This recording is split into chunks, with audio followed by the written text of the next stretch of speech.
I just looked at my waveform and like, Jesus Christ, it's not redding out or anything, but it's loud. And like my fucking kid was fucking around with the knobs again.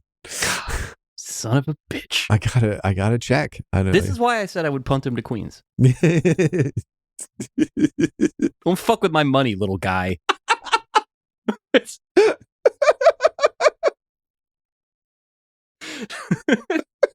Shout out to the boy. I don't mean that. You know what time of year it is? It's Christmas time. I gotta tell you something real about Christmas. Fuck you if you don't like Christmas. Fuck you if you don't like Christmas. Yeah, that's right. It's not even about Jesus. It's about the holiday. You gotta respect the holiday. Broadcasting from the beautiful Uncanny Valley, it's Christmas Town with Dave and Jeb, your source for highlights and analysis of the films of the Hallmark Network, movies made for the gentlest of people. I am Jeb Lund, a recruiter for CEOs doing business under the name of Yuki, and joining me is my favorite client, David Roth. Thanks for having me on this conspicuously unbranded phone call on our computer. Right. Well, first of all, Merry Christmas. And second of all, Merry Christmas. Happy employment movie. Yeah. I had not really thought of, I mean, I guess you do get cards congratulating people for getting a new job. So there is a tie-in there, but I was like, I don't really think of, you've rebranded as like a festival or a season. Yeah. This is one of it feels like Hallmark doing it for the love. They're not selling a lot of cards that are like, congratulations on your startup getting a meeting with Troy, with a disgusting guy. Yeah, with Troy. Ugh, Troy. Yeah. Unbelievable. Congrats on making Series B or whatever it is. I don't know. We're heading toward like a real bifurcation in marketing, but also like a narrowing of the pool of greeting cards. So it's sort of like, congratulations on making X round, or congratulations on the C-suite, or congratulations on securing from your feudal lord the right to perform only 72 hours of service per season. That's great. That's terrific. And I bet that one would have like a kind of a cool old-timey image of some sheaths of wheat on the front of it. Right. Bushels of wheat. That's what you get to keep after the Lord gets his part. Wheat I think with it's feathers, cool. Cream of wheat. Do you think that if Silicon Valley got dramatically into giving each other greeting cards all the time, that it would get less fascist? I kind of wonder if the need for brevity, which is like deeply at odds with the Sephiroth posting. Yeah, right, exactly. You will now reap the whirlwind for your maligning me for only living my truth and asking a few questions about race science. The enforcement of brevity is going to completely revolutionize their sort of form of communication, but also I think it's going to lead to a lot of like, well, these are the things that are repeated at you in the cult for the first 2 weeks, sort of intensification. So they may become impenetrable to the rest of us, like some sort of Evolan tagline with something that you didn't know that Celine wrote in his private time, and you're like, how erudite. Sorry, I wrote a 350,000 word Harry Potter fanfic inside of the greeting card that I gave you that is somehow taken seriously by 100 of the richest people in our country. Oh, yes. I'm sorry. Like, you're doing Roko's Basilisk. That's right. So Roko's Basilisk is one of those things that I assumed was like science fiction, or like it was like a touchstone. It wasn't something that was written by like a mentally ill polyamorous man living in San Jose, California. But apparently that's what it is. Yeah, no, I had thought it must be an illusion in the same way that Peter Thiel is all into like conspicuously celebrating only the most evil parts of the Lord of the Rings. But yeah, there must be some attendant lore and some greater sophistication to it. Not that some dipshit rewrote Pascal's Wager, but was like, what if it involved a big snake? So good. Terrific. I love these guys. Can I tell you what else I'm burning on today, Dave? Yeah, go ahead. Have a take. Don't suck. You're on the air, Jeb. You could turn your radio down. Actually, before we got on to record, I was trying to do like I brought up about 10 seconds of what's his name? Jim Rome. Thank you. Yeah. Yeah. I knew his name enough to search it, but this was 10 minutes ago. Yeah. I can't be held accountable for the thoughts that I was having at that time. I listened to, 10 seconds of it and I was like walking around the kitchen trying to find that range in the back of my throat and I just couldn't do it. And it was driving me crazy because I thought it's really going to floor Dave if I hit him with like, here's what I'm burning on today, Dave. If you had a good roamie. Yeah, wow. and I don't. Yeah. Okay, so are you on a lot of group texts? Not that many. A few, but not too many. I'm on enough that I would feel the need to comment upon it. What I need, like, I understand that you can, mute them individually so the text message, the noise and the buzzing doesn't come through. But I also feel like we need to add a second tier of the little, like, bubble pop-up number on your text app to say, here are the number of texts you have that you missed. Mm-hmm. That needs to not count for them. Is it something that you periodically see, like a triple digit number there and start sweating on the back of your neck and your hands?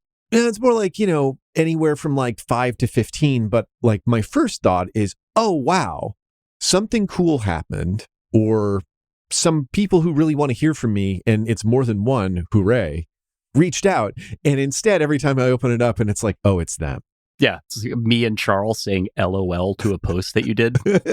Sorry. That would be nice. It was probably disappointing, but I'm not going to look that gift horse in the mouth. And, if it happened more often, it would be nice maybe. But I just don't give those things away very easily. We don't have to talk about that here, but yes. It's like the family group chat where it's like 3 people, there's only 3 of them that live in Sacramento or something, and they're all talking about some event that only happened there. Or it's like another group of them who are doing some like fabulous thing that you can't go to.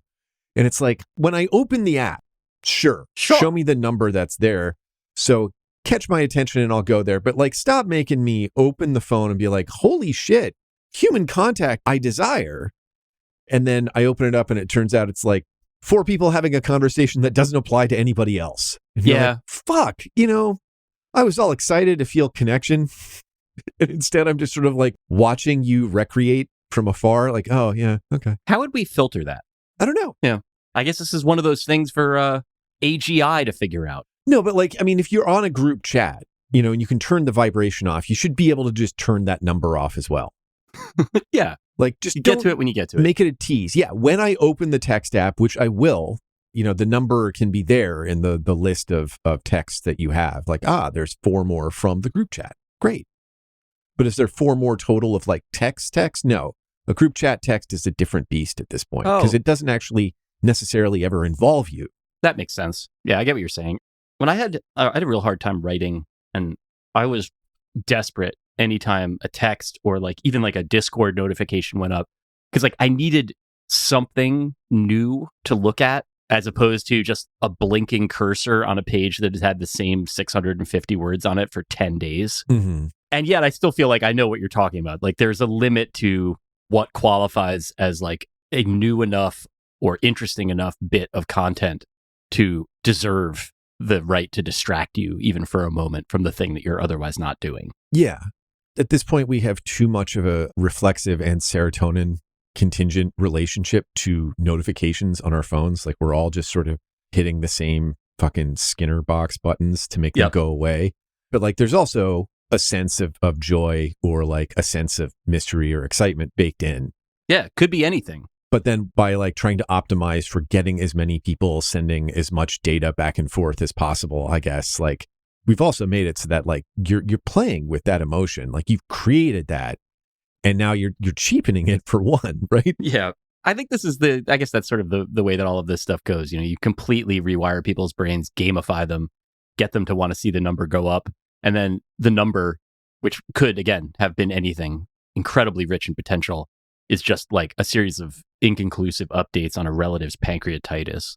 Or like, those were some nice shoes that you had at this birthday party that happened a week ago that only 2 of you were at. And then now you're having a conversation about the shoes. And or it's like witnessing the conversation about the shoes. Yeah. Yeah. This is like being in the Hannibal Lecter hand truck restraint in the middle of a cocktail party. Like you're just going to hear what you hear when it's near you. And I need to get rid of that. Yeah. So you can be like, love your suit. Yeah. Like this is the, this is the only way they could inshitify text messages, I guess, was like find a way to rope as many people in as possible so that they then have to react to things they otherwise would not be a part of, which like, don't get me wrong. I'm glad of all the group chats that I'm in that I want to be in. Those are great. But then the ones where you're just like, oh no, everybody on this team is on this. Huzzah. Yeah. Come on. Sacramento gang. Would you just pick Sacramento because it's like a bummer of a place? No, I have a bunch of relatives who live in Sacramento, and sometimes they do have conversations that are exclusively about Sacramento, and it kind of sucks. They don't get on my nerves at all. Like, they're very, very funny people, and I really like them, but it was like, I'm looking for a thing, and I was like, oh yeah, Sacto, fine. Yeah, it is. It's a good gag. It's like the sort of the way that W.C. Fields used to use Philadelphia. I think everybody kind of understands what you're getting at when you make a Sacramento joke. Right. They had a really nice Tower Records.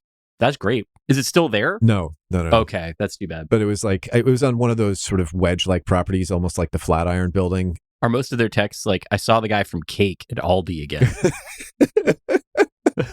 No, like my cousin used to write for JAMA, and his wife, my cousin, was the comms person for the mayor of Sacramento. And before that, she was the editor of the Sacramento Bee, the business editor. Oh, wow. And their kids, like, one of them's a JAG officer, one works in government. They're really... I don't think you should call him a jag off on the podcast. Is that too easy? No, I liked it. That was good. All right. I liked it. I'm glad you did it. That was real phlegm. That wasn't Trump. I was going to say. I'm going to just discontinue that shit. Not even fun anymore. Yeah, the insanity and cruelty really kind of robs the slapstick of something. He also lacks the fizz. Oh, it's all off-speed stuff now. It's like, This is like age 46 Jamie Moyer. Below hitting speed. Wade LeBlanc as president. Get him out of here. Yank him. So we watched 2025 Sisterhood Inc. We did. I also watched that. Yeah. Do you want to come back? But just for the podcast. Do you want to talk about that in like 30 seconds? If you want to. All right. Are you going to be around a couple minutes? Hell, I could eat. So just, all right.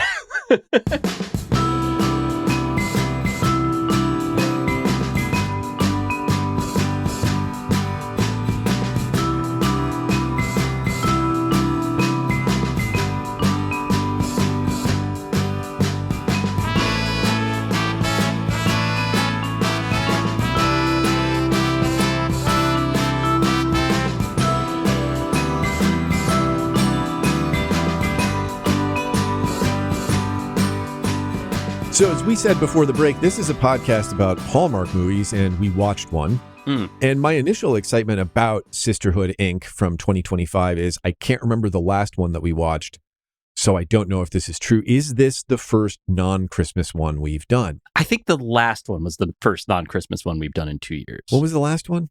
Oh, I don't know that. Fuck. Okay. I think that it was a Valentine one. Is that right? Would that be possible? Honestly, let's just let's get in the editing bay and let it surprise us. But all right. This, I very much was like, I wonder if there's going to be some sort of ceremonial, seasonal, summary thing or whatever is in this. Or is this going to be about sister greeting cards? And then I'm like, it's also about employment greeting cards and brand makeovers. We'll get into that in a second. I will do the cast rundown before we get to that plot. My angel, Rachel Lee Cook. We love her. Is our lead, Megan. She is a single, childless former CEO, but you might remember her from Bookstore Boss Goes Bonkers. Yep. Say it again if you don't mind. Just it doesn't cost anything to say it again. Bookstore Boss Goes Bonkers. Yeah. I remember that one. And then the Blue Ridge Mountain Christmas, which was also like, I remember fairly demented, but we had Collision on, and that was where we did a lot of Juche work, I think. It's important. A lot of DPRK in the monitor. Man, you were podcasting towards the leader. Under his loving care. It's beautiful. And this is casting. Leonidas Galoptis plays Dominic, a psych professor with a YouTube channel about getting out of your bubble. Judy Main plays Mother Lois. Holy crap. Adam Grupper is stepdad Ken. Simon Bells is Curtis, Megan's dedicated long-term memory assistant. He's just got a mind palace for her entire CV. Can I stop you here? Oh, please. Listeners, it's about to get incredibly fucking good. Oh, Go ahead, Jeb. Steve Sharippa. Yeah. As Frank. Madone. The man himself. The manager of the pizza restaurant at which Izzy works. And I really need to go back and mention Izzy here because she's the second most important person in the plot, and I skipped her. Daniela Monet is Izzy, her music festival going sister. That's Megan's music festival going sister. Anyway, moving on, we have Rosa Gilmore as Jyla, a fashionista from Megan's former job, and Jackie Hoffman as Patsy, the legend, Izzy's childhood babysitter. Not everybody knows Jackie Hoffman, but if you've watched Only Murders in the Building, she's the lady that's always like, "Oh, fuck off" in the elevator, and she rocks. Incredible energy to introduce into a Hallmark movie, and she crushes it. We have Austin Colby as Carson, a business clown. Neil Davidson is Woody, a street artist who needs bail.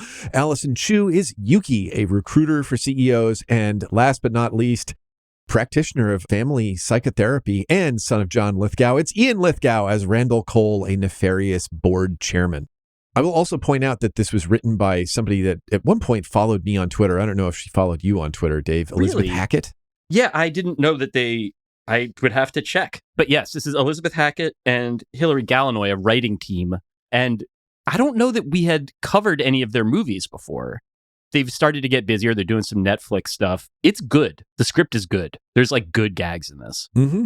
Before we talk about the good gags, we need to sort of know what the good gags are. Can you tell me about some good gags in a minute?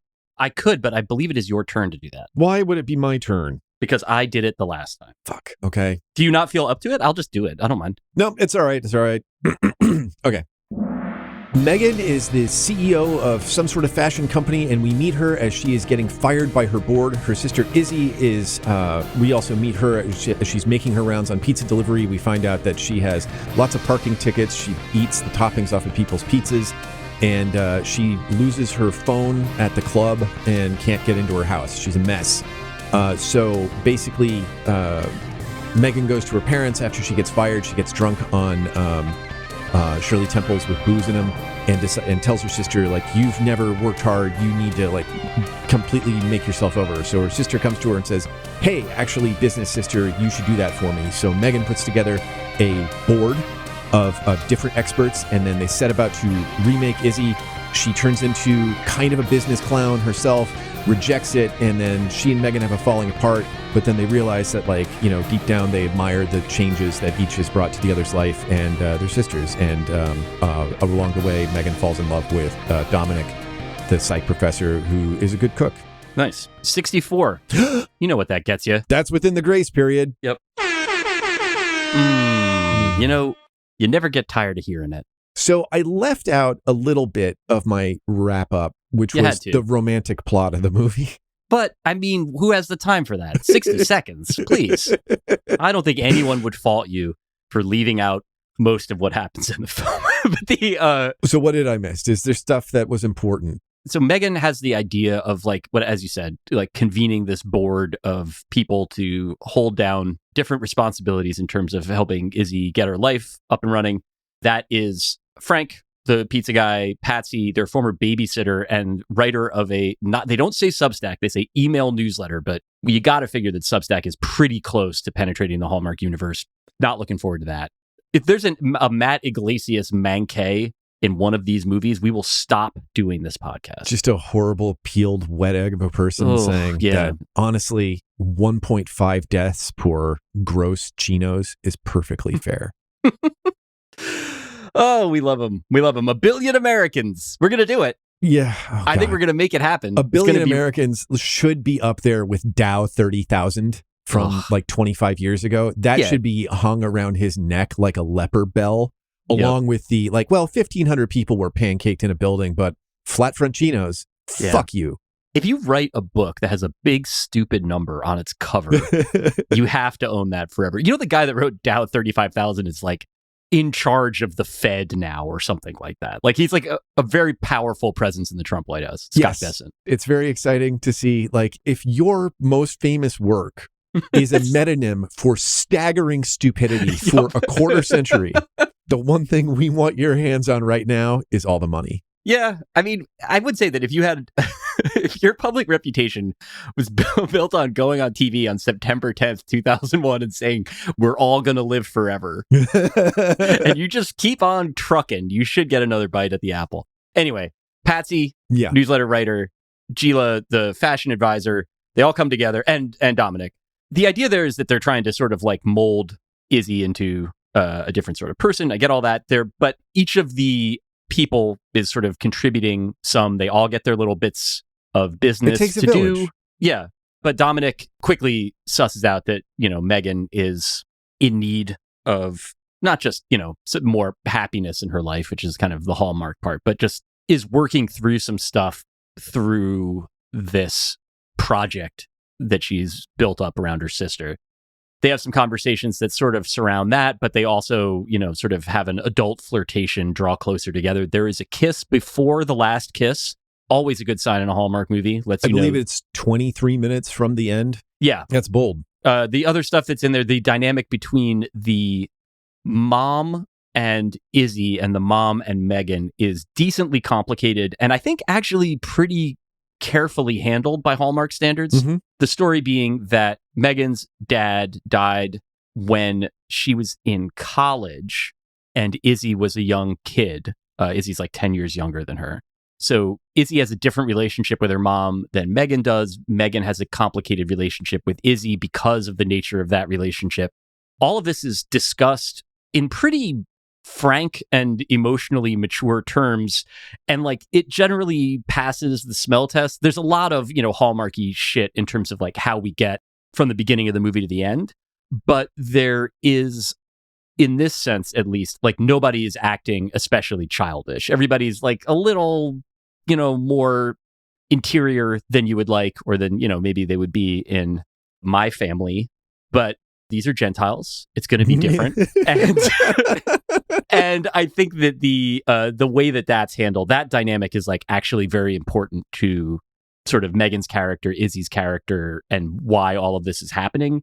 And it is, by Hallmark standards, I think, incredibly well handled. Yeah. So I was thinking a lot about, it was a movie we watched like 5 or so ago. It was the Almost Famous of Brain Cancer, I think was what it was. Yes. Yeah. Where Hallmark is starting to write these movies that are sort of like modeling good behavior. Yeah. And whereas that one felt a little bit didactic because it didn't really have nearly the number of livening bits that this one does, or leavening bits. I think that this is still sort of like accomplishing the same goal, which is like, this is how you healthily repair dysfunction or alienation intergenerationally among women. Here, it's okay to get together and do sisterly things and, incorporate in a sort of sisterhood, if you will. Yeah, I think that's true. And it is also the other bit that we should underline. That one, and also a movie that is in my head, just A Pumpkin for Clendathu. I don't remember what the actual name of the film was. Pumpkin Everything. Pumpkin Everything. It's like, fuck it, we're going to 5 blades. Pumpkin Everything. I said rip it. I said rip it! Yeah. So those both were like kind of dour. Like they were sensitive in terms of how they handled serious things, but they were lacking gags. This is not lacking gags. No. So yeah, I don't know. A step forward. One giant leap for Rachel Lee Cook. Mm-hmm. I don't remember how you would land this. I mean, if Neil Armstrong screwed it up, I shouldn't have to do a better job on a podcast. I was glad for her because I remember the first thing we saw Rachel Lee Cook in was pretty mediocre. The second thing was just Bookstore Boss Goes Bonkers was singular for being Hallmark wacky. And then the Blue Ridge Mountain Christmas was just kind of still crazy, but meh. Yeah. And so there is a previous Rachel Lee Cook, Elizabeth Hackett, Hilary Gallinoy film that we have not watched. Interesting. I saw a little bit of it. It's like Dueling Vintners movie from 2022. Interesting. We put that on the long list. Yeah. All right. Another film about my angel. You guys are so sweet together. because you've mentioned her name, and I mentioned her as well in the cast rundown. I like it's odd to comment on a movie of somebody who that like you've had some social media relationship with, which like in my case actually was completely passive. Like she was somebody who followed me and then didn't interact with anything I wrote for like a couple years, and like no faves, retweets, comments.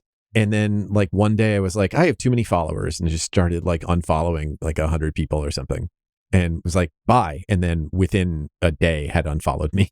Yeah. So who knows? I feel like, if I've already been in a dialogue with somebody, then going like, well, I wasn't, I didn't like this part. I feel more circumspect about it. Like, cause we did like Zach Hugg, I think followed at least the Hallmark account and me. I don't know if he followed you, but like we loved his movie. That was The Ecstasy of Competence. So like it was such a glowing review. It wasn't weird that Zach was going to listen to it. So I don't know if Elizabeth Hackett's going to listen to this.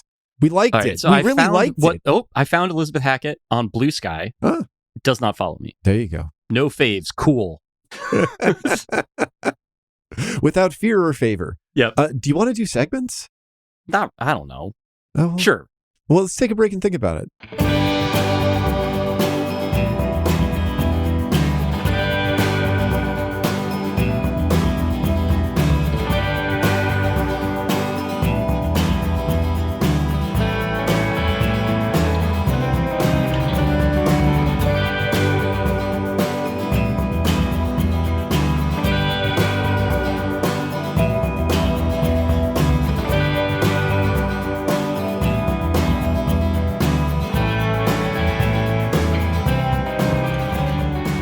So, because a lot of these movies are not about unique subjects or are not dealing with common subjects in unique ways, we have to break the movies down a little bit to help distinguish them, because they can just sort of become a beige, pasty mess plot-wise. And scoop me some of that. Marm. Our first segment is usually Spot the Angel. That's where we're going to watch until the first bank of commercials and see, did anybody show up as a secular angel like Santa, straight up like biblical angel, or is it sort of, this person is too nice to be real, or boy, this village is really all chipping in. Dave, did you see an angel candidate? I didn't really think it was that kind of movie. So no, I did not.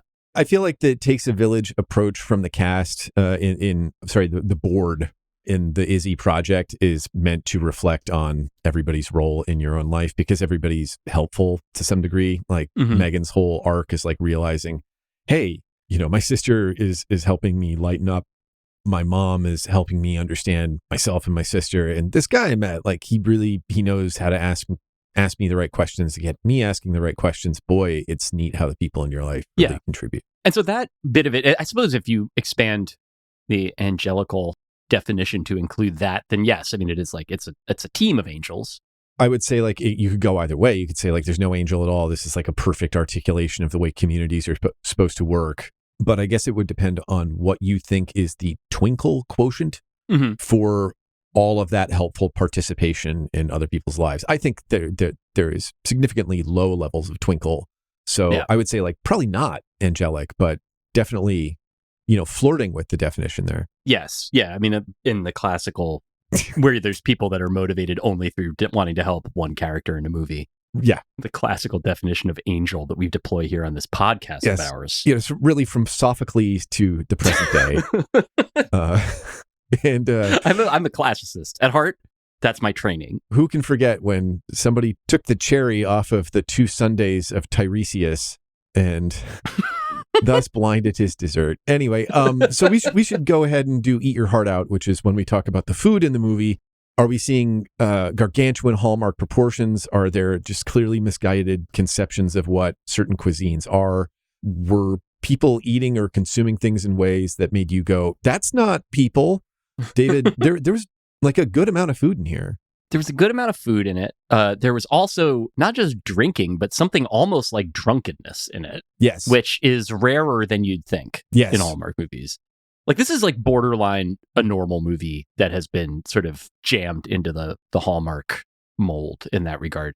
The alcohol-enhanced Shirley Temples, which have a name. I think Ken, the stepdad, calls them like lollipops or something like that. Oh. Whatever. They look like Negronis. And Aperol, Campari, none of that exists in the Hallmark universe. That's just not, bitter flavors are not the way that we roll. This is just red dye number 5. Yeah. This is just like, do you like a cherry lifesaver, buddy?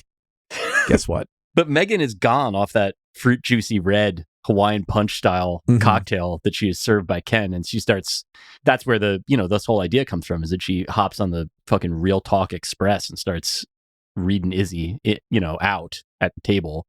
Later, we see her drinking something that looks a lot like red wine, like unusually like red wine for a Hallmark movie. Like it's the right color, as opposed to the color that red wine usually is in Hallmark movies. Welch's, yes.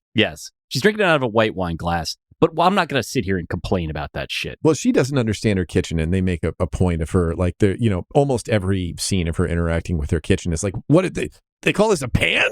What the hell? She's basically the way that in the first of the Hanukkah movies, the way that like Jewish Starman was like, what is this thing that you hit this nail with? It's a hammer, sir. Human. And that's her with like a little thing of oregano.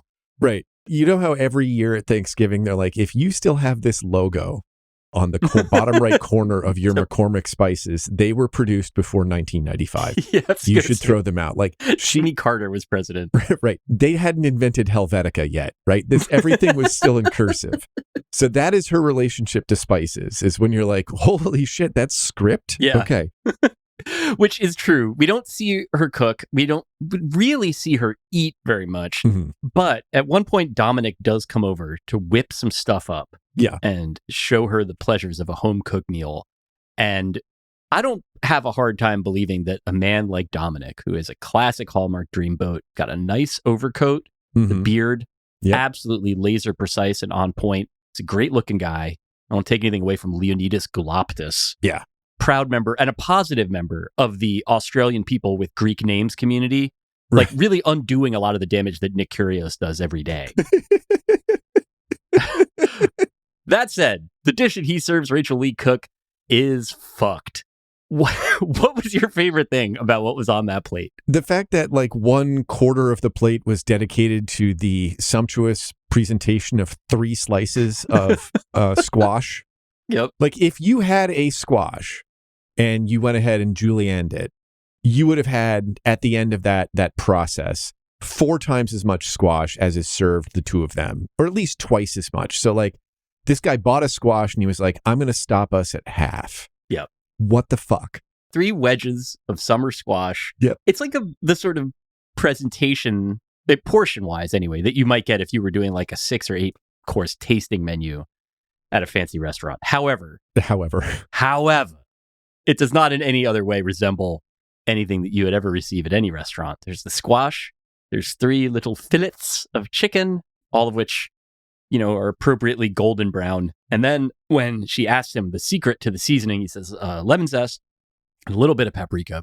Mm-hmm. And I won't take issue with those flavors as things to enhance your chicken. I will, however, point out that a little bit of paprika is wrong because there is another part of the plate that appears to just be loose paprika powder. Right. It's standing in for what might have been a sauce. It's just some red powder that you can drag your stuff through if there's not enough paprika on it to your taste. David, we're calling it a deconstructed deviled egg. I was going to say, it's a paprika snow. Right. Yeah, you do see him. We call it the flavor horn. He's pouring the liquid nitrogen in there. It's actually, he was trying to make an ice cream. It didn't set, but you know, the clock's ticking down. Tom Colicchio, very demanding. You got to get it out there. I thought the presentation, because it was quartered, symbolizing the division of the universe into active and passive principles. Mm. I'm totally poaching from the Fire Sign Theater, but anyway, because everything was so perfectly quartered and there was a different color and shape in each one, it really looked like something that you would see on a problem set for an elementary school child. Like, identify everything that is a cylinder, identify everything that is a pyramid, identify everything red, right? Like, and having you mark those portions to acknowledge that you were able to distinguish shapes and colors. Super. That's a classic style of fine dining plating as well. Right. It's basically that or the back page of a highlights magazine, Fun with a Purpose. What's wrong with this plate? Which is the other. That actually is also the other Hallmark style of plating. Everything kind of piled on there. Like that AI image that looks like a cluttered desk, but you can't actually tell what anything is. Right. It's the stuff. Yep. It's all plating, right? Depends Larry on Cohen's the stuff. Featuring Michael Moriarty. 3 core elements: red, yellow, and blue. Classic. So that is the real standout plate on here. One of the ways that Izzy is sort of marked as a goof is that at the first of the board meetings, she builds herself like a towering heap from the craft services that were provided for that board meeting. And as always with this sort of thing, it feels like a glimpse into like what the actual craft services array is like on a Hallmark movie. And it's just some of the most defeated Danish you've ever seen. The one Hallmark bit that's missing, which they love to have, just a huge orange. There's not a huge orange on that plate, and I want to give them credit for leaving that out. I don't know how I missed that craft services thing. I must have been looking down and taking notes right then. So I guess we did not linger on that. Thank you for flagging that. I'm humbled by my missing like a full Hallmark spread and getting the chance to screenshot that and really, we think that these are spider holes that Saddam Hussein may be hiding in. There's a diagram of where he's located in the Danish and how he's able to breathe down there. Yeah. Bob McNamara standing in front of a huge easel and he's pointing at something where there's like an array of small white arrows converging on this Hamlet. Not hardware Hamlet. We'll get to that.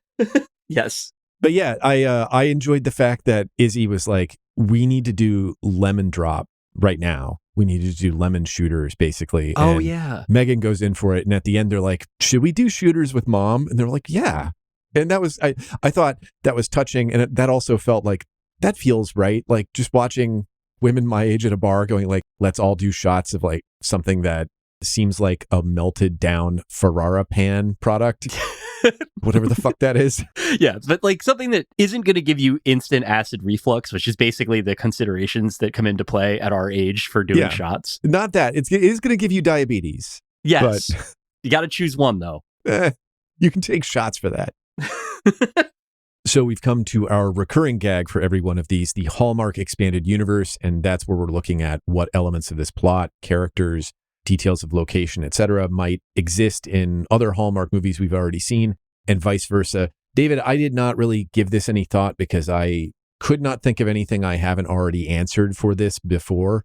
We are in Chicago, although the college that we visit when we go to Dominic's lecture is at Siena College in New York, but we are in Chicago. Is that true? I looked up, it's Foy Hall, and That's I great. found an image of that. Yeah. Yeah, I covered a basketball tournament that Siena played in. They had, I don't think he's still the coach there, but Jimmy Patsos was their coach. Very old line East Coast Catholic college basketball minor powerhous, like the conference powerhouse. No, they're no Iona. I'm going to be on cards on the table. They're not Iona. Okay, sure. But when they're good, they're Manhattan College. But yeah, that's cool. I just assumed that was like the University of Whistler, British Columbia. They had an exterior shot. Now, I don't know how much they actually filmed there, like maybe just those establishing shots. Cool. But yeah, we got Cartwright's department store. We've got all this other stuff that we've done in Chicago. We had the Chicago socialites who wound up being imprisoned on a ranch for labor by a Colorado judge. There's so much, but there's not really anything elementally Chicago-ish about this. I mean, like the pizza isn't deep dish. Yeah. It's not Pequods. You don't see anybody eating Portillo's in this. Not that you or I would have any interest in watching Rachel Lee Cook eat a Portillo's sandwich. As long as she got, like, I say with peppers and wet, right? Because you want one of the sandwiches that by the time you get to the end, the bread is just sort of like denaturing. It's like it's going back to flour and water. Yeah. Steve Sciarippa's on that Italian steak, though. Oh, yeah, absolutely. So do you know, I just learned that this was not only was that actually Foy Hall, it was shot, the whole movie was shot in Albany and Schenectady. Oh, terrific. So shout out to Schenectady, New York, by the way. The thinking man's Albany. The most that I know about Schenectady is that before Aaron Sorkin got famous, I did a cutting for Drama and Debate from Hidden in This Picture about like two guys doing this, like, they're making this film. It's a one act, right? Mm-hmm. And they've got this like climactic important moment, and then cows just like walk into the shot and they can't move them. And like this one guy is just like melting down. It was fun. And then little did I know what he would go on to become. Yeah, the it's greatest sort of like, screenwriter of our. What were you going to say? it's like watching Woody's early funny ones, and then you're like, buddy, Interiors is coming. Surely he would never disappoint me. There's no way that this guy would make Shadows and Fog and then 30 movies that are worse over the next 30 years. But otherwise remains spotless in character. Yes, look, you don't have to agree with his work, but you have to agree that he's a good dude. Make sure that stays in.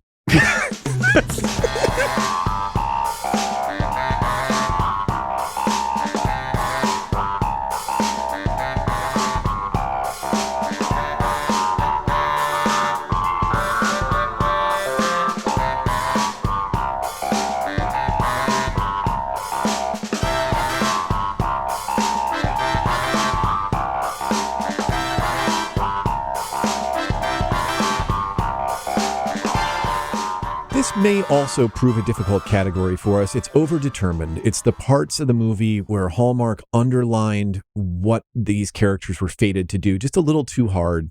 David, I don't think there was really a moment in this. There were definitely moments that by their position in the plot and their kind of like load-bearing exposition or whatever obviously started to echo over-determined and overborn moments in the past, but like they never resolved into, okay.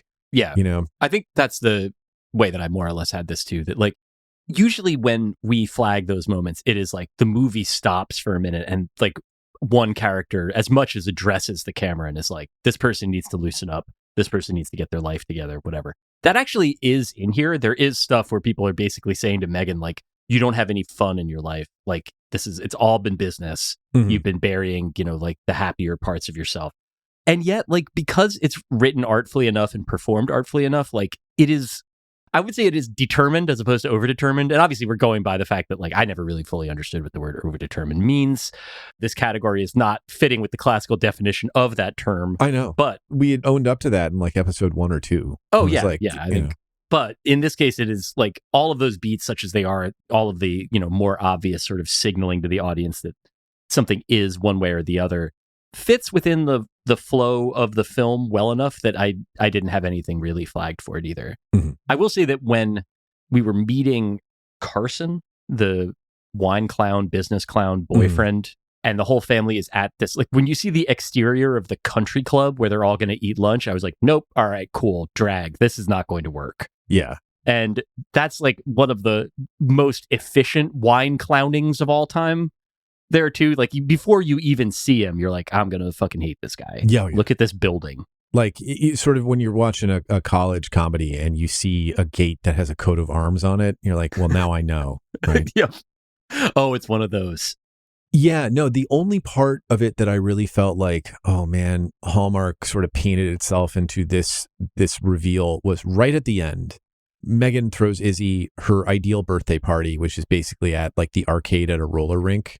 Mm-hmm. There are all these buddies of Izzy's that we've never seen before. There's Woody, the ex-boyfriend who turns out he couldn't make bail for his street art and he needed to, work out, right? At least to be able to escape the police if he was going to be a street artist, and he just could not get his shit together. Yeah. But there's a lot of other people, and I thought, okay, well, they made a big deal about how Izzy lost her phone. She handed it to a girl at the club and it disappeared, and then her mom started using this LoJack thing, and then it's going to turn out that Megan called Izzy's phone company and said, like, do you have location data on this, and found the girl who took it in her purse, and then called all of Izzy's buddies from the stored numbers, and that didn't happen.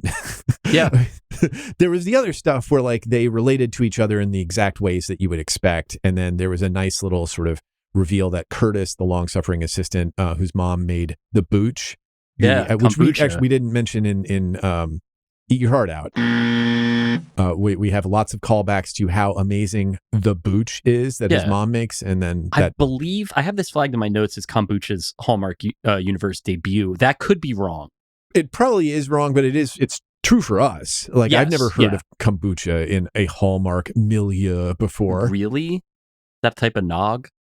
More of a fermented, kind of a root nog. Effervescent. Fizzy nog. I can't wait until Hallmark has kava bars. Yep.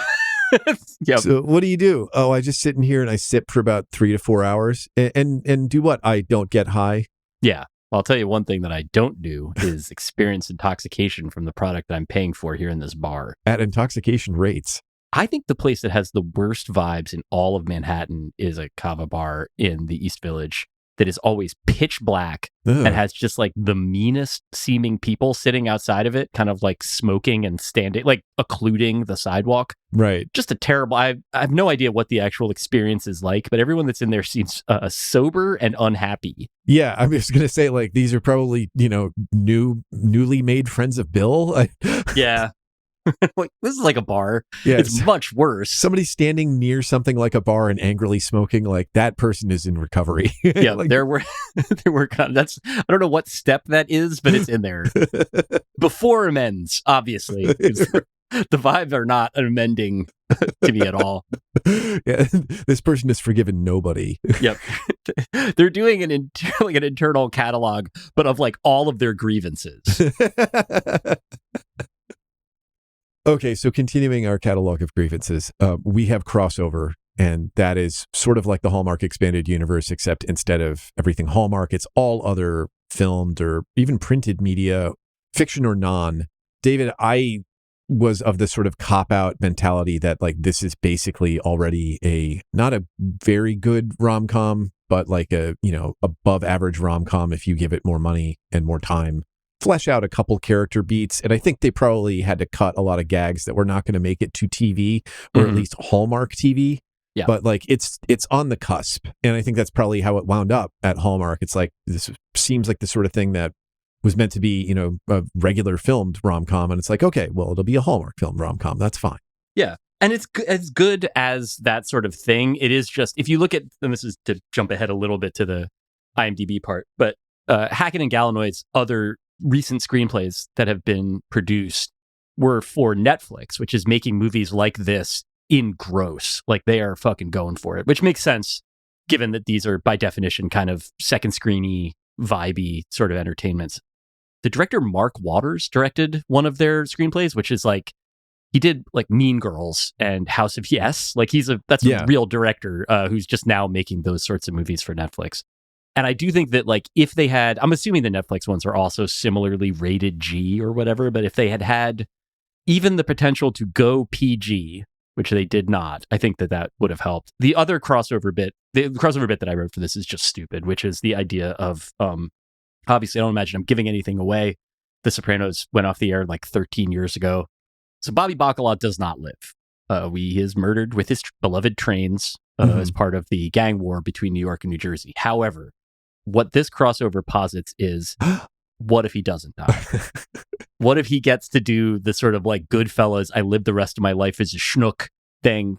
He gets witness protectioned into Schenectady, Albany, that metroplex, and opens a pizzeria and gets himself sort of entangled with all of these people. But a lot of the lessons that he learned from dealing with emotionally inaccessible gangsters back in New Jersey, he's able to now apply to helping people find love and to helping, sort of like wayward delivery people who make a lot of mistakes, just figure out what they really want from life and who they really are. See, I like that too, because he says he used to be an accountant before he retired and took his retirement nest egg to open up a wood-fired pizza place. But when he says accountant, what he means is he ran numbers. Yes, I was going to say, there's a lot of different accounts. The idea of him just putting on those glasses and being like, I was a solid earner. I was a made guy. I mean, an accountant sort of thing. The other crossover. Holding up two fists, like, which one do you want? Do you want Arthur or do you want Anderson? Accounts receivable. Freaking knuckle sandwich. That's what you're about to receive, my friend. The other crossover, which doesn't work as well, and I obviously wanted to. Sharippa, by the way, is wonderful in this. He gets so many good lines too. Yeah, and crushes it. I mean, not a guy that is probably gonna make a living in the Hallmark universe, but just a very endearing performance. Gets the right on tone and vibe. Delightful. Jackie Hoffman too, but Jackie Hoffman's thing in Only Murders in the Building is basically seeming like the meanest Upper West Side New Yorker imaginable, and that is an even harder thing to transport into the Hallmark universe. The idea of that character moving to this town because her niece is there and she has to give up her apartment at the Arconia, and then having to deal with this type of people, that would be a very funny concept as well. However, I decided to go with Frank and Sharippa. I think with her vocal range is definitely the only thing living close to Doris Grau. Yeah. Whereas I could see him automatically slotting, because in this one, most of his lines are payoff lines. They're good and funny. He's insightful and he's humane, and it's instrumental there too. But what stands out is that he's just getting the fun bits, and killing them. But you could see him just because of he's good at affable and he's big, and he could just be this sort of lummoxy wise dad who he's always out grilling. Because he's going to roast, he grills all the time, and this year he's going to slow cook the bird or something for Thanksgiving, and appears to not notice anything, but shows up right before the final two scenes and is daughter, here are some things I have observed. Yep. And then just lays out some truth, and he's like, I love you, honey. The idea of laying out insights with the Luca Brasi syntax. My insights are as follows. My beloved daughter. And honored to be here on the day of your first Bumble meetup. May your first date be a productive date. May you delete the app. The only other crossover I couldn't quite square the circle on it was I would have loved to see, like, if you just ran this whole plot, but Megan's role had to be played by Sheryl Sandberg. Yes. So this is what you're doing now, huh? Probably for the best. Yeah, it's cool. I guess this is the most normal thing you've probably ever done, huh? Incorporating your sister's social life. Is it weird that the genocide count on this is still 0? Yeah. You want to get those numbers up. Those are rookie numbers. Yeah, we expect, honestly, lady, a crooked number is something you should be putting up every inning. Yeah, well, that would actually be the idea of like any tech CEO standing in for this would be kind of funny. But like if it was like, how would it be if like David Sachs of the All In podcast tried to get one of his siblings' lives together romantically and professionally? Like, what would that involve? Trying to relate everything to rom-coms, to, you know, their family, and then just malapropping the names of all of them. But with him, it would just sort of be like, how can you make 16 Candles sound more Triumph of the Will E? Yep. I was like basically taking all of the advice here where it's like, you're going to want to improve your wardrobe. And just all of that is about a meme coin. Like there's no actual improvement. It's just different products. It's Doge. Oh, okay. So staying in that mental space, the Hallmark Voight Conf test, David.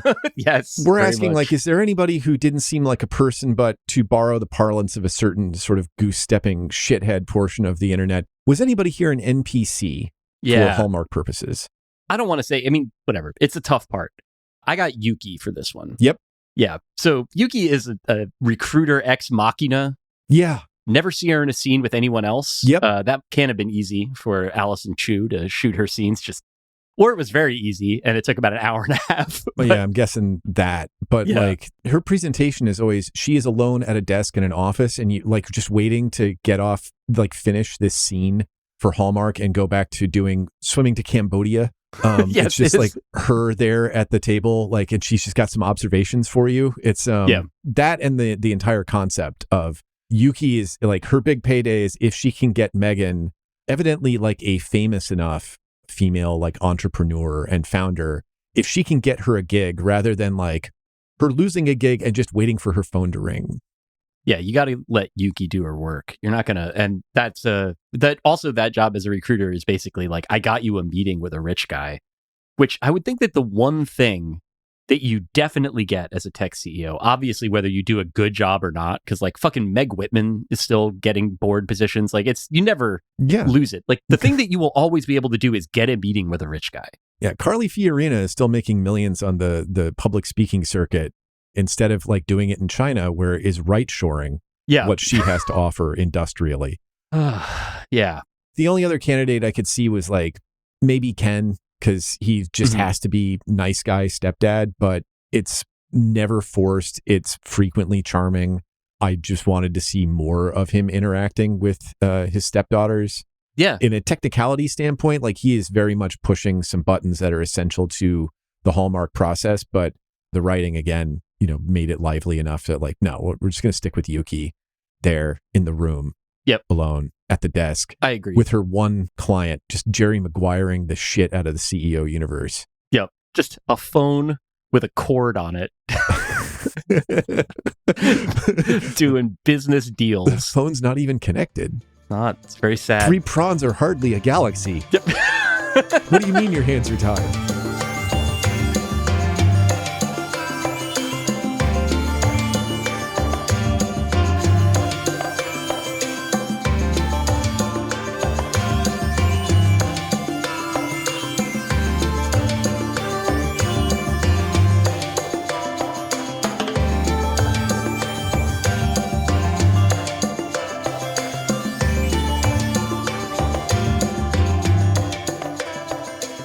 So Hallmark frequently has a bad guy that they intend for the plot and works, you know, within the mechanisms of the plot, but within a larger sort of society-wide perspective, you're like, you don't understand that person is the greatest evil here.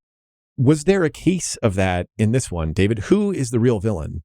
I felt like they were moving in the direction of app-driven gamification and organization of your life being a villain. So in that case, basically the idea of like what technology is in 2025, which is no longer like hardware or software. It's just phone. The secret ingredient is phone. You know, it's like a thing that surveils you and helps you optimize the process of being surveilled for your benefit. Yeah. They sort of gesture in that direction, but not really. I mean, it's not that type of movie, you know, the idea of being like, I'm more than my inputs, like I'm deleting the app, whatever. Like it is sort of in there. Like Megan does go out of the way to delete the Be Scheduled app that she used back at her previous gig, but it's not like really enough. So the fact that I hate that sort of thing does not fully justify me saying that that's the real villain of the movie. It's just a villain that I have in my personal menagerie, sprawling personal menagerie of villains. I thought, you know, like straight up that just sort of knowing vaguely about what it is that Elizabeth Hackett was interested in pursuing from a social media standpoint, like other people that she was engaging with, like the politics of she gets canned because of 3/4 of slightly depressed numbers because they have a fiduciary responsibility. And the fact that the person is being marketed as from a completely different generation, despite being only 4 years or 8 years younger, and also the chairperson's daughter. And then Izzy pairing off with this guy who's just, he's a hedge fund manager. So it's like stockholder politics and the enshittification of everything, right? And so look at the value that Izzy has that isn't quantifiable but the metrics that open this movie and that sort of depreciate Megan. And of course, and like maybe that Megan is sort of passively directing toward her mom and her sister is like this very kind of, if it can't be immediately amortized or expressed as a number of what good is it? And that seemed to be like, well, fuck this. But as much as Hallmark could say it. Yep. A worthy villain indeed. It is also the sort of thing where, not to say that, I mean, I think we've managed to see something like that get snuck into or just otherwise sort of organically be a part of Hallmark plots in the past. I just think it requires like a level of sophistication in terms of like the whole film would have to be much more contemporary for that critique to really land, you know? Like Yuki wouldn't be on a phone with a cord on it. You know, like this is still kind of got the Hallmark retro fittings. Yet I think that like when you put it that way, it's like, yeah, I guess I did kind of pick all of that up from the film. So I don't want to say that it's not there. Like I think that, you know, you got to reach a little bit, but you will find it.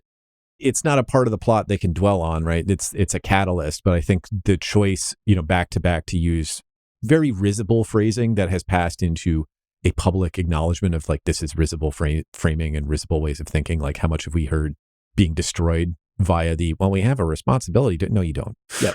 Or like you do, but like you don't take it seriously either. Like this is like we're all monsters here.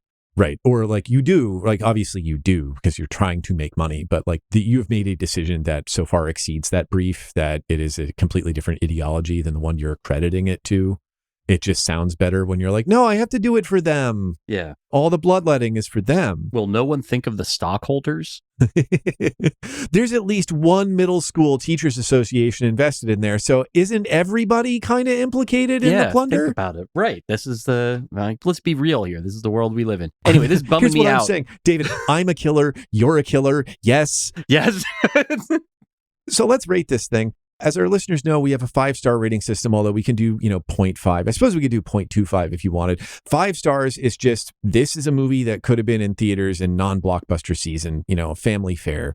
4 stars, the juiciest taco, so named after the best food in Vancouver's wettest park, where you can see Daniel Jackson and Blair from The Facts of Life just pouring burrito juice onto themselves. It's got some chunks as well. 3 stars, there are some solids, yes, as you said. 2 stars is very soft cheese. 1 star is sugary and extremely wet. I think that's if you're getting like the over-steamed crepes at the other end of the park with too much jam. Yeah. Like, I want applesauce in my crepe. Hot dog bun, exposed to water. It's always raining in that part of the park. I'm like way high on this movie. Mm-hmm. I considered a 5. Interesting. I don't think I'm going to quite get there. I guess there's enough of the sort of plotting that started to kind of clank a bit for me in the third. There's a lot of like secrets being kept for no reason other than, you got to make it a Hallmark movie. But everything else about it, like the performances, the direction, the writing, and the fact that it honestly, like, I appreciate the fact that it doesn't look quite as Canadian as the other stuff. Like, shoot it in Albany, that's fine. Like, Albany's got neighborhoods, it's got parks, you see that. I'll go to a 4.5 on this film. Okay, so I was wrestling with 4 to 4.5.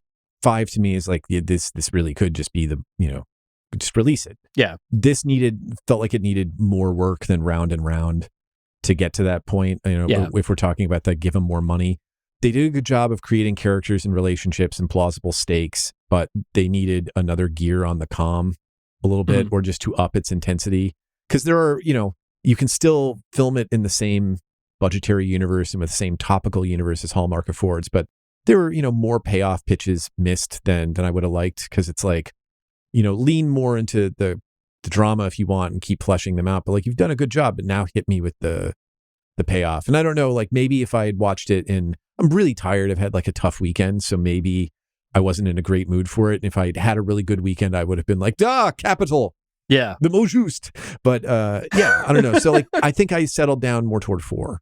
I think 4 is reasonable. I liked it. And I also had the experience of, I got to watch it with my wife. You have to pay for the bonus thing if you want me to accidentally call her by her name. I try to avoid that in the podcast. But if you... Thank you. I edit that out. No, for a small fee per month, you can learn my wife's first name. She also really enjoyed it. And I think that as somebody who, works in the business field, there was a lot of times where I would pause it and be like, this thing that they're talking about with the board, like, how made up is this? And she said that they were like closer to being right than you would expect for a lot of these. Like, for some of the stuff that we've seen where it's just a, bananas vision of like, what does it mean to work in like magazines or the law or whatever. Her enjoyment of it added to my experience of it as well. Well, there we are. It's you should probably watch it. Yeah. I mean, if you're going to watch one of these, go right ahead. Yep. It's a good one. Okay, so we did it. We're at the end of all the stuff we're supposed to do. Now is the stuff that we forgot to do or that didn't go anywhere else. It's the leftovers. David, I know you like to do an IMDb dive, and we've definitely teased a lot of this information, so I hope I didn't take off too much of the stuff on your plate, but what did you have? Just sort of going back over, there's a lot of unfamiliar names for us in this. This is our first Hackett and Gallinoy film, the Rodgers and Hammerstein of the Hallmark non-musical universe. Not Rodgers and Hart. Not Rodgers and Hart. Yeah, I don't know. It could be. I don't honestly know very much about that. Those guys are, I'm assuming, that's like a Tango and Cash type thing. It's an action movie. Do you want Gilbert or do you want Sullivan? Boom. But it is, they're good. Mm-hmm. And the Netflix, I haven't messed with any of the Netflix movies that are kind of like encroaching on that Hallmark turf. It's clear that this is a growth industry, low impact, low complication movies starring people you recognize from TV. The Netflix ones typically have slightly more recognizable or like less overtly Canadian casts. And this one does have that. The director, Leslie Dimitriadis, also is somebody that we have not seen, that has done a lot of like non-Hallmark independent film stuff that I had not heard of. But there's I think a freshness to the approach there in terms of just like how the movie moves and how it sounds that is new and welcome. And I hope that they can continue to do more Hallmark movies without becoming more Hallmark-esque, because I think that this is refreshing, in that way. Yeah. The other stuff, Leonidas Galoptis, great looking guy, has not really worked that much. He's Australian. I hadn't really seen him in hardly anything. And Daniela Monet, who I had not seen, is a grown-up Nickelodeon star. Nice. So that is like somebody that had like most of her credits were like as Daniela Monet at like 13 years ago, and it was just like her and Victoria Justice in a music video that like I just shouldn't know who any of those people are, and I mostly don't, which is good. Not as much other IMDb stuff, but I already gave away the fact that Mark Waters is making Netflix movies now. Mm-hmm. And that's cool. You got to work. It does sort of make me wonder. I had this thought recently where it's just sort of like the, few surviving genres of film. And you would think that movies like Mean Girls or Freaky Friday would be a genre of film that would survive because it's like you can take your kids to them. And somehow that just doesn't seem to have happened. Like live action PG-13 movies just are not a thing anymore, it seems like. Yeah, which is sort of an odd industry choice because like this is when you want to hook consumers. This is when they're all trying to hook consumers. This is why what people listen to in their teenage years is what dominates pop music charts and always has been, right? Yeah. Like we're ultimately all trying to aim toward like, how do we make 15-year-olds feel entertained and identified? Yeah. I guess maybe the answer there is phone. Phone. Phone. David, the secret ingredient is phone. You can really taste it too. I'm picking up hints of phone. Is there any phone in this? They say that it's not really so much the grapes, it's the very phony soil. Yeah, so true. Yeah, the terroir. One little bit that do you want to go? Do you have a little extra note that you want to do? I do have, I have a couple things. I enjoyed like a lot of gags that clearly was like, this was meant to be, more of a com and it went to Hallmark. And I wondered how many of these they weren't able to fit in the movie because they needed the exposition. There's a sight gag when Megan, after she has been axed as CEO, she's at home, like just trying to get back in touch with her life and going through a pile of mail. And she has an invitation for a bridal shower for Sarah. And then later down the mail pile, a divorce party. Yep. That was nice. Solid. I enjoyed that she immediately was like calling exes to see how they're doing. And one of them's like, and she's like, oh, so you have 3 kids now, huh? Like, you're breaking up. Yeah. There's a couple of those gags that I have a couple flagged in here too, where it's just like, this is like maybe the best joke I've seen in a Hallmark movie. The Troy, the investor guy at one point, where he's like, I'm just really interested in connectivity. And she's like, that's great. And he's like being connected to your phone. Yeah. Solid. Also, the quote from Bobby Bacala here. At the gallery? Yes. Do you want to say it? I think you earned it. Well, I was just going to run the clip. Yeah, that's for the best. Okay. I admire the embracement of vacuous space and uncertainty here. Note to self, explore this theme in a series of calzones. A series of calzones.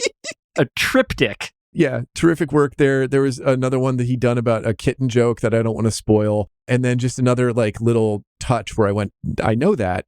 Instead of Senor Frogs, Mom traditionally takes Izzy to Monsieur Frogs. Yep.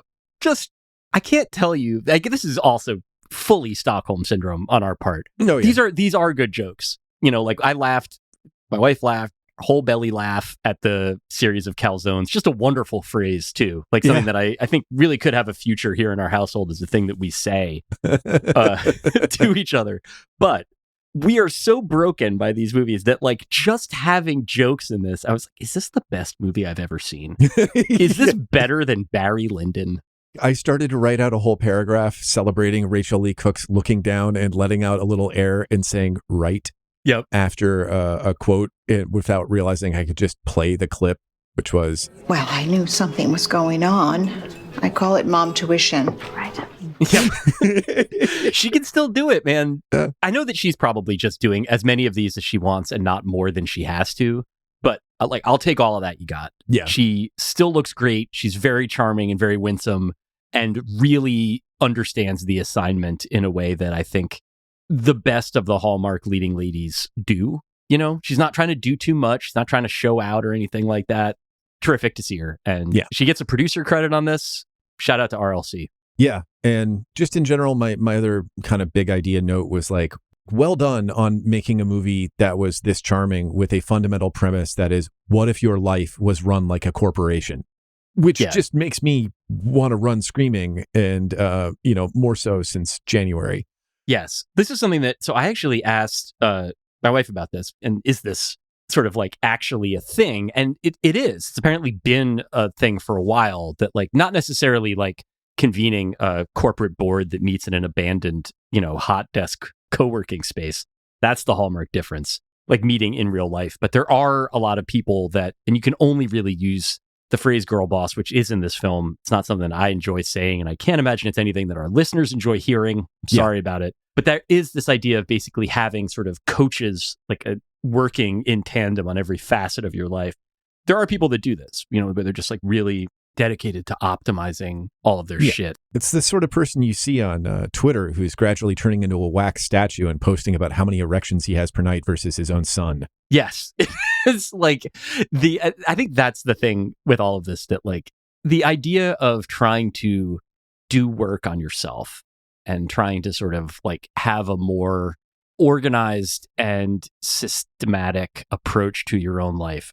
I don't necessarily, it's not me, like I can barely get up and down most days, but I don't want to say that it's inherently wrong or distasteful. I don't think it is. It is just strange, though, that everybody that starts doing that, at the very least, like in public, that starts doing that, winds up not just like running their life like a corporation or like that sort of corporate board mentality. They wind up getting like McKinsey on their own asses and like removing layer after layer in search of profits or in search of, alpha. Like obviously the dude that you're talking about, the guy that's trying to age backwards and stuff, that is just gleaming wet every time you see him now. Like it's just not going the way you want. That's an edge case. Yeah, he's turning into the senator from the first X-Men movie. Yes, who gradually dissolves. What are the odds that someone would bring up Bruce Davison's character from the first X-Men movie and it wasn't me? Jeff, good work. Thank you. Yeah. It was, but yeah, I think in this case, this is like the benign Hallmark version of optimizing your life is far preferable to any of the IRL versions that we've yet encountered. Yeah. I'll take this over like, you are fixing bread prices to keep me off of gluten. Yep. Kill the Pete Buttigieg inside. Promote the Rachel Lee Cook inside. David, I want to play you one last inspirational quote that I really appreciated before we get out of here. All right. Rubber gaskets shot. Ooh, I have more of those. Sometimes when I'm at Hardware Hamlet, I like to stock up. Relatable. More like relatable Lee Cook, right? Come on. I see me. Anyway, Merry Christmas, David. Merry Christmas to you. This episode of How to C-Suite Your Way to Sweetheart was executive produced by Mac Mashburn, Big Joe D, and all our friends down at the Jasper Group LLC, and by you, the Patreon donor, in conjunction with Vigorous Marvin. Vigorous Marvin, a McKinsey for what's wrong with you. Thanks to Drew Fairweather, a.k.a. Crudbump, for our theme song, and to Chris Collingwood of Look Park and Fountains of Wayne for all the rest, except where specified in the show notes. And as you've heard from probably a lot of other podcasts, word of mouth is still the most effective way to get people to try things, so please pull on the coat of that friend who might like this show and say, you might like this show. In the meantime, like, subscribe, rate, and review us. It helps people find the show, and follow us on Blue Sky at itschristmastown.bsky.social for 80-plus hours of bonus material, including Fever Dream, our public health breakdown, and a day's worth of old Hallmark podcasts. Plunk down 10 cents per day at patreon.com/thisweekinatrocity. Thanks for listening. Merry Christmas, and talk to you soon. It's not Hallmark Hall of Fame. It's not Hall of Fame. It's not that high quality. If there's a Hall of Very Good, if there's a Hallmark Hall of Very Good, sure. Fucking thing sucks!